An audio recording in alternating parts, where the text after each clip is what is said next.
Hi, my name is Terry Mamounas. I'm a breast surgical oncologist. I'm the director of the Comprehensive Breast Program at the Orlando Health Cancer Institute here in Orlando, Florida.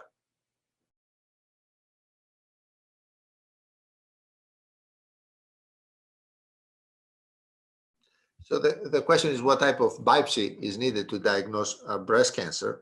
And I must say that core needle biopsy has become, for several years, the standard of care in terms of biopsy approach to diagnosing breast cancer. And the reason for that is that this is a minimally invasive office procedure that provides several clinical advantages over the prior standard, which was fine needle aspiration, and even before that, open excisional biopsy, which is how we approached breast cancer in the 80s, before minimally invasive biopsies were developed.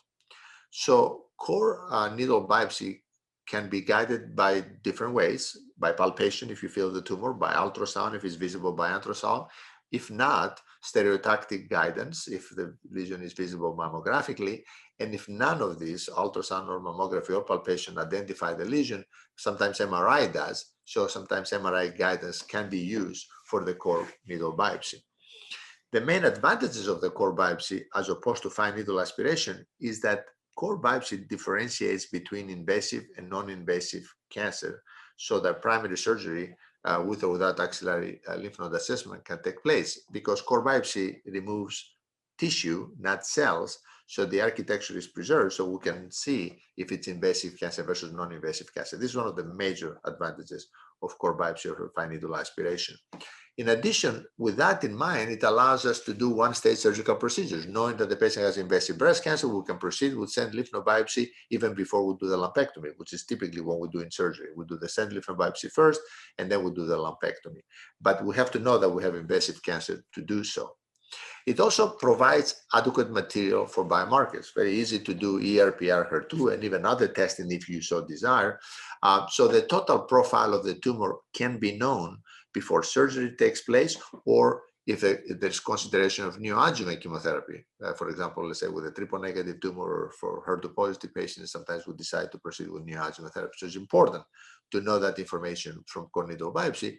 But the other advantage is we don't disturb the breast when it comes to performing sentinel lymph node biopsy and putting the patient through an unnecessary procedure of an open biopsy, let's say. So neoadjuvant chemotherapy can be given when we know that there is invasive cancer on core biopsy, without worrying about overtreatment, which was occasionally what happened when a fine needle aspiration was used, because we did see malignant cells. But then when patients went to surgery without prior therapy, they found that occasionally that you could have ductal carcinoma in situ in the breast, not invasive cancer. So it was kind of foolish to give neoadjuvant chemotherapy for patients who sometimes may have had only ductal carcinoma in situ. And that problem can be avoided with core needle biopsy. But core needle biopsy also has several well-recognized limitations that doesn't take anything away from its clinical utility. For example, we know there is about 1 or 2% false negative rate. The needle may miss exactly the lesion and may show as normal tissue.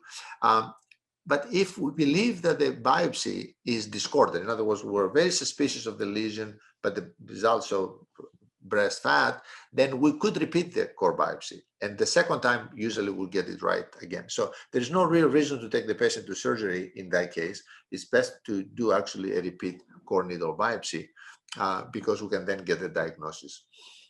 So the other limitation potentially is that if non-invasive cancer is shown on the core biopsy, we know from many studies that there is at least a 10 to 25% chance that the patient may have invasive cancer on the surgical specimen. So we have to tell that to the patient that there is a possibility that we may have to come back for lymph node assessment.